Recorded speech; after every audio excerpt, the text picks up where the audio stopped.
हर हर महादेव।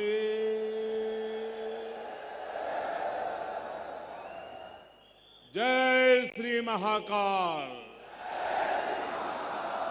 जय श्री महाकाल महाराज की जय।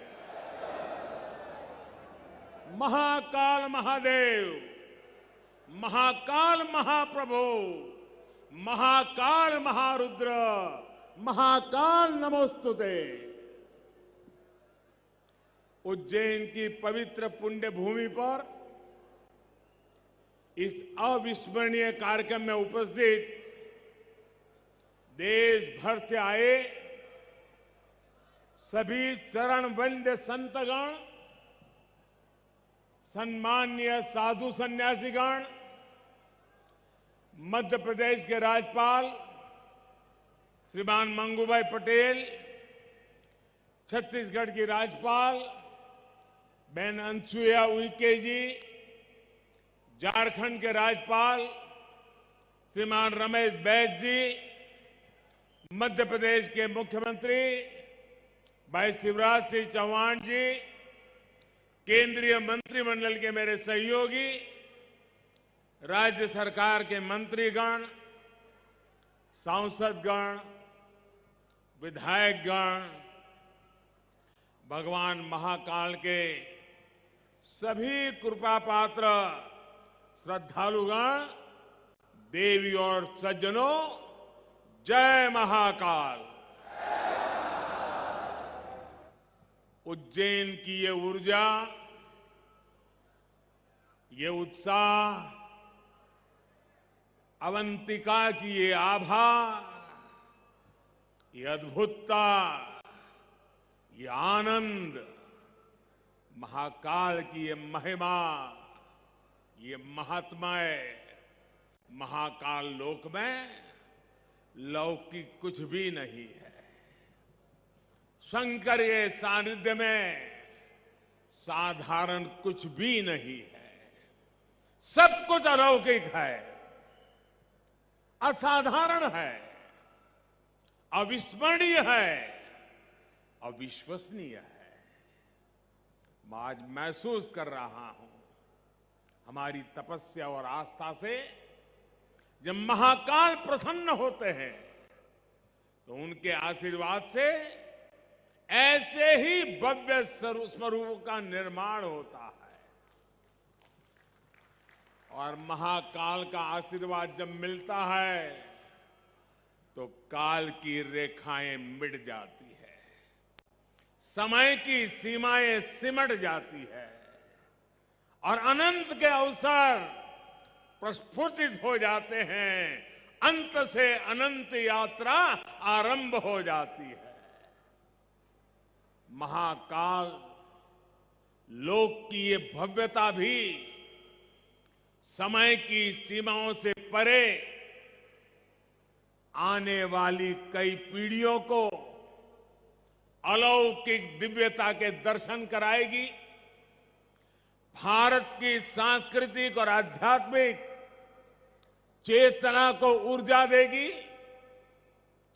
मैं इस अद्भुत अवसर पर राजाधिराज महाकाल के चरणों में शत शत नमन करता हूं।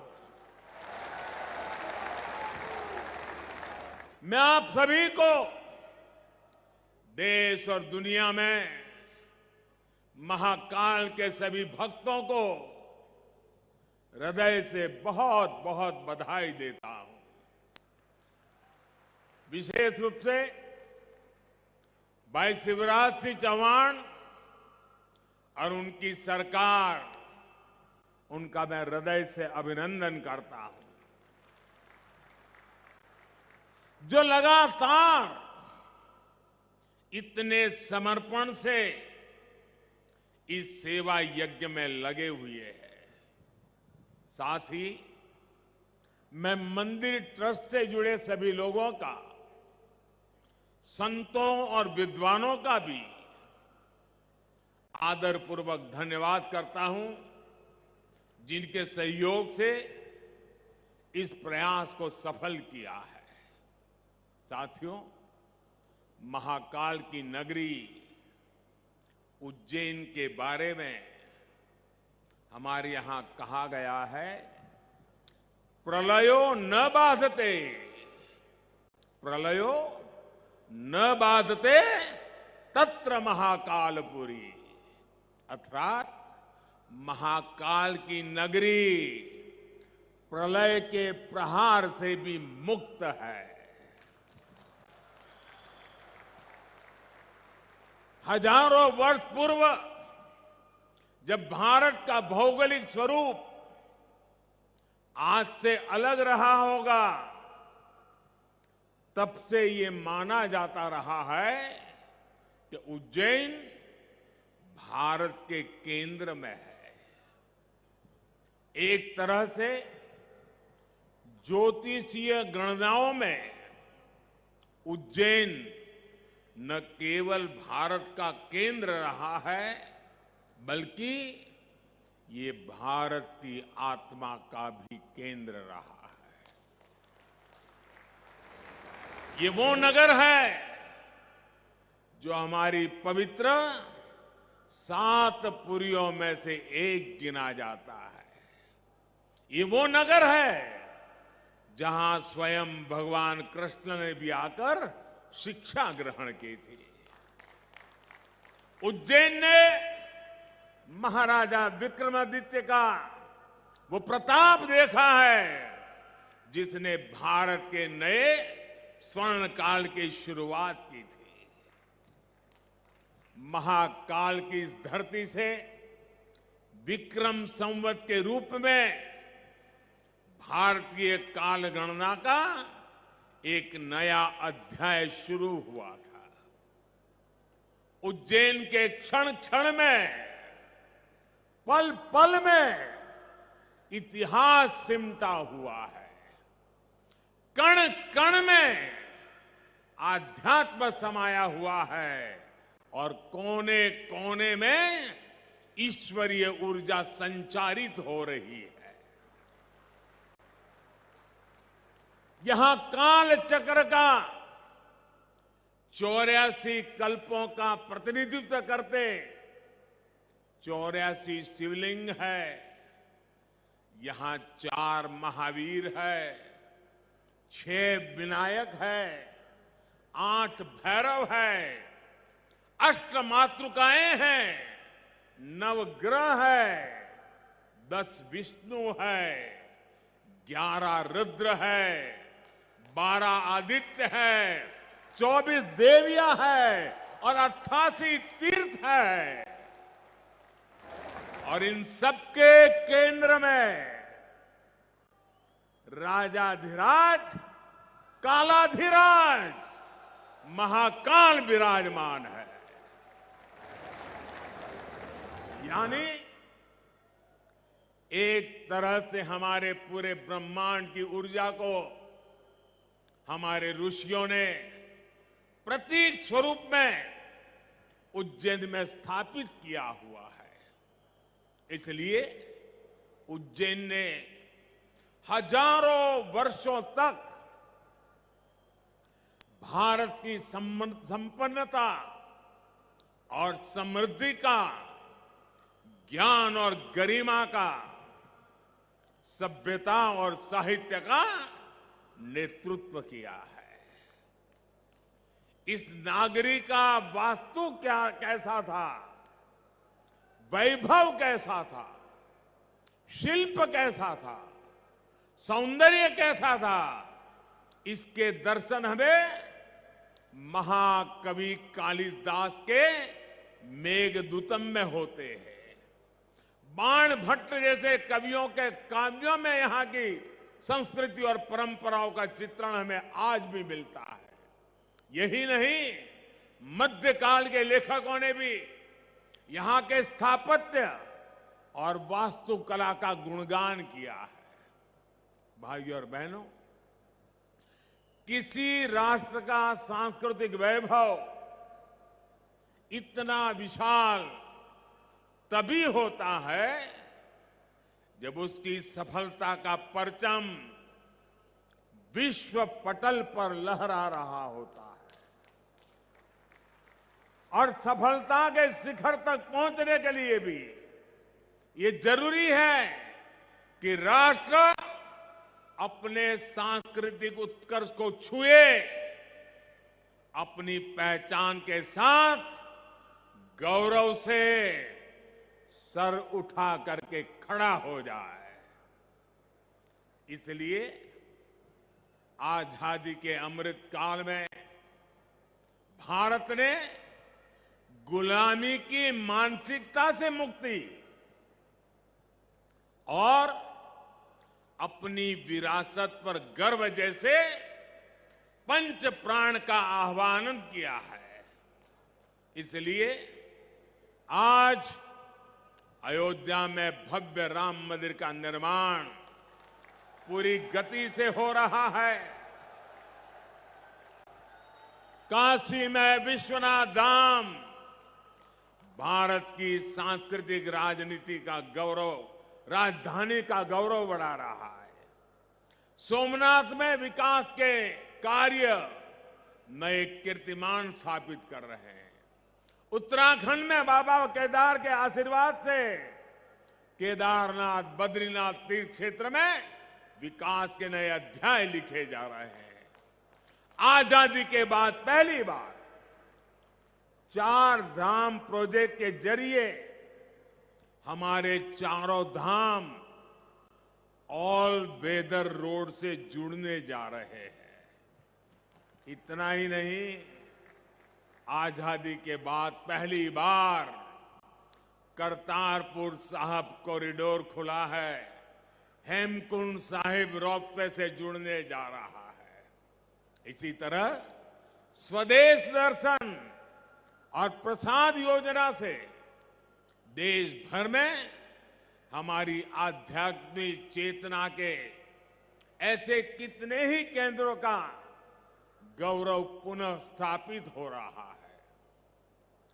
और अब इसी कड़ी में ये भव्य, अति भव्य महाकाल लोक भी अतीत के गौरव के साथ भविष्य के स्वागत के लिए तैयार हो चुका है। आज जब हम उत्तर से दक्षिण तक, पूरब से पश्चिम तक अपने प्राचीन मंदिरों को देखते हैं तो उनकी विशालता, उनका वास्तु हमें आश्चर्य से भर देता है। कोणार्क का सूर्य मंदिर हो या महाराष्ट्र में एलोरा का कैलाश मंदिर, ये विश्व में किसी विस्मित नहीं कर देते। कोणार्क सूर्य मंदिर की तरह ही गुजरात का मोढेरा सूर्य मंदिर भी है, जहां सूर्य की प्रथम किरणें सीधे गर्भगृह तक प्रवेश करती है। इसी तरह तमिलनाडु के तंजौर में राजा राजचोल द्वारा बनाया गया ब्रह्मदेवेश्वर मंदिर है। कांचीपुरम में वरदराजा पेरुमल मंदिर है। रामेश्वरम में रामनाथ स्वामी मंदिर है। बेलूर का चन्नकेशवा मंदिर है। मदुराई का मीनाक्षी मंदिर है। तेलंगाना का रामप्पा मंदिर है। श्रीनगर में शंकराचार्य मंदिर है। ऐसे कितने ही मंदिर है, वो बेजोड़ है, कल्पनातीत है, न भूतो न भविष्यति के जीवंत उदाहरण है। जब हम इन्हें देखते हैं तब सोचने को मजबूर हो जाते हैं, उस दौर में, उस युग में किस तकनीक से इन निर्माण हुए होंगे। हमारे सारे प्रश्नों के उत्तर हमें भले ही न मिलते हो, लेकिन इन मंदिरों के आध्यात्मिक सांस्कृतिक संदेश हमें उतनी ही स्पष्टता से आज भी सुनाई देते हैं। जब पीढ़ियां इस विरासत को देखती हैं, उसके संदेशों को सुनती है, तो एक सभ्यता के रूप में ये हमारी निरंतरता और अमरता का जरिया बन जाता है। महाकाल लोक में ये परंपरा उतने ही प्रभावी ढंग से कला और शिल्प के द्वारा उकेरी गई है। ये पूरा मंदिर प्रांगण शिव पुराण की कथाओं के आधार पर तैयार किया गया है। आप यहां आएंगे तो महाकाल के दर्शन के साथ ही आपको महाकाल की महिमा और महत्व के भी दर्शन होंगे। पंचमुखी शिव, उनके डमरू, सर्प, त्रिशूल, अर्धचंद्र और सप्तऋषि, इनके भी उतने ही भव्य स्वरूप यहां स्थापित किए गए हैं। ये वास्तु, इसमें ज्ञान का ये समावेश, ये महाकाल लोक को उसके प्राचीन गौरव से जोड़ देता है, उसकी सार्थकता को और भी बढ़ा देता है। भाइयों और बहनों, हमारे शास्त्रों में एक वाक्य है, शिवम ज्ञानम, शिवम ज्ञानम। इसका अर्थ है शिव ही ज्ञान है और ज्ञान ही शिव है। शिव के दर्शन में ही ब्रह्मांड का सर्वोच्च दर्शन है और दर्शन ही शिव का दर्शन है। इसलिए मैं मानता हूं हमारे ज्योतिर्लिंगों का ये विकास भारत की आध्यात्मिक ज्योति का विकास है, भारत के ज्ञान और दर्शन का विकास है। भारत का ये सांस्कृतिक दर्शन एक बार फिर शिखर पर पहुंचकर विश्व के मार्गदर्शन के लिए तैयार हो रहा है। साथियों, भगवान महाकाल एकमात्र ऐसे ज्योतिर्लिंग है जो दक्षिण मुखी है। ये शिव के ऐसे स्वरूप है जिसकी भस्म आरती पूरे विश्व में प्रसिद्ध है। हर भक्त अपने जीवन में भस्म आरती के दर्शन जरूर करना चाहता है। भस्म आरती का धार्मिक महत्व यहां उपस्थित आप सब संतगण ज्यादा गहराई से पता पाएंगे, लेकिन मैं इस परंपरा में हमें भारत की जीवटता और जीवंतता के दर्शन भी करता हूं। मैं इसमें भारत के अपराजेय अस्तित्व को भी देखता हूं, क्योंकि जो शिव सोयम भूति विभूषण, सोयम भूति विभूषण, अर्थात वस्त्र को धारण करने वाले हैं, वो सर्वाधिपः सर्वदा भी है, अर्थात वो अनस्व और अविनाशी भी है। इसलिए जहां मां काल है वहां कालखंडों की सीमाएं नहीं है। महाकाल की शरण में विश्व में भी स्पंदन होता है। महाकाल के सानिध्य में अवसान से भी पुनर्जीवन होता है, अंत से भी अनंत की यात्रा आरंभ होती है। यही हमारी सभ्यता का वो आध्यात्मिक आत्मविश्वास है जिसके सामर्थ्य से भारत हजारों वर्षों से अमर बना हुआ है, अजरा अमर बना हुआ है। अब तक हमारी आस्था के केंद्र जागृत है, भारत की चेतना जागृत है, भारत की आत्मा जागृत है।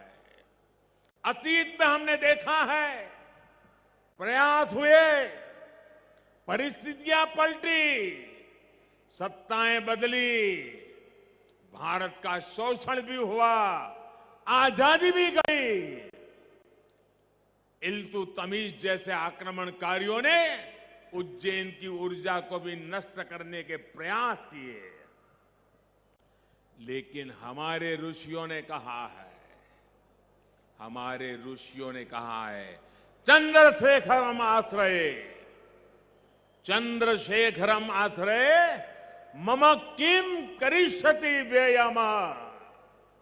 अर्थात महाकाल शिव की शरण में अरे मृत्यु भी हमारा क्या कर लेगा।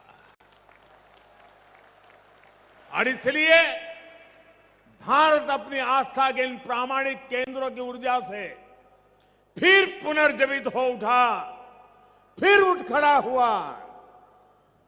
हमने फिर अपने अमरत्व की वैसी ही विश्वव्यापी घोषणा कर दी।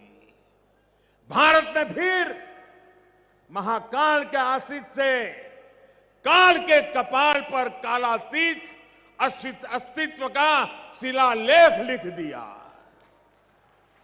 आज एक बार फिर आजादी के इस अमृत काल में अमर अवंतिका भारत के सांस्कृतिक अमरत्व की घोषणा कर रही है।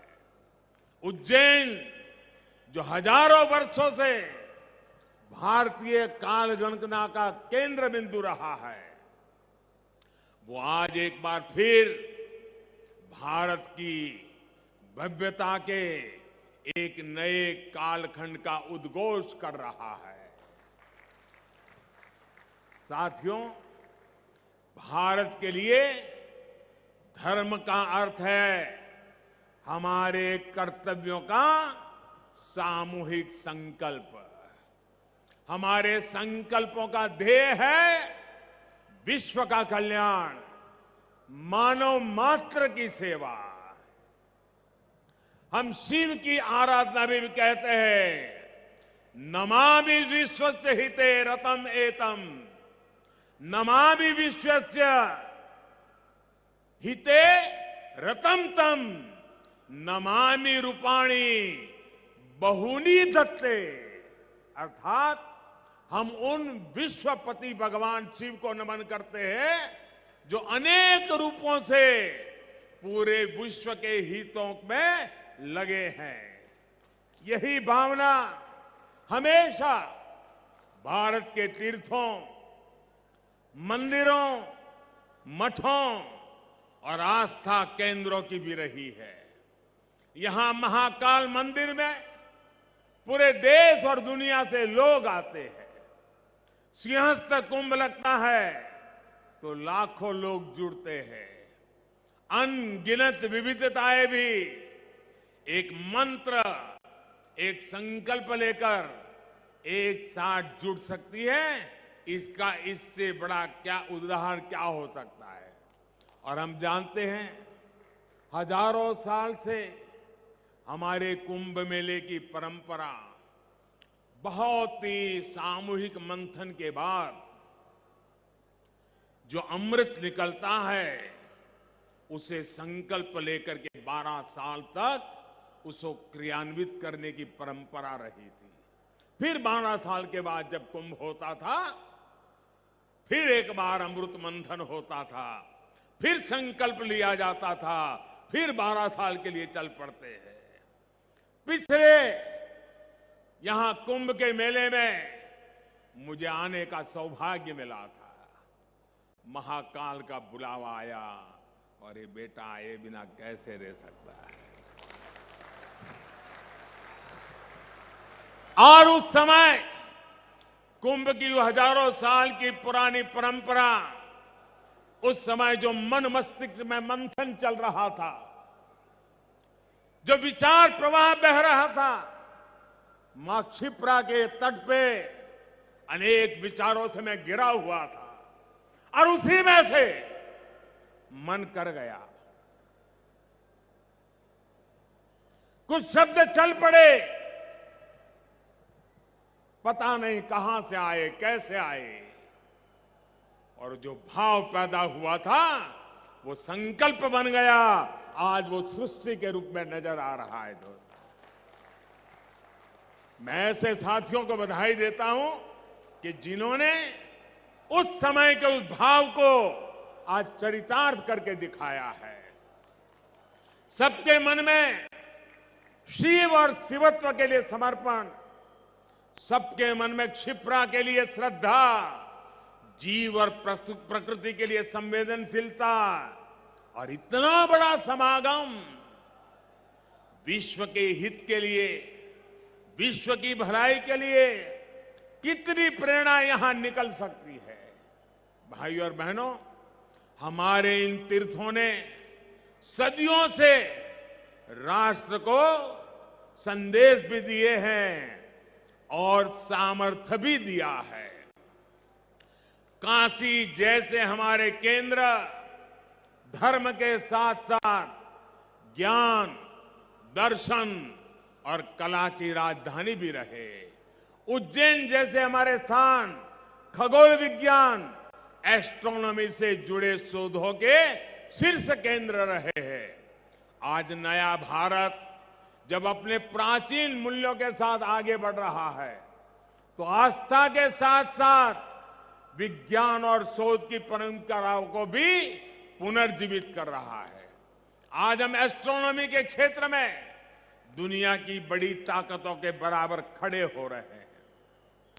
आज भारत दूसरे देशों की सैटेलाइट भी स्पेस में लॉन्च कर रहा है।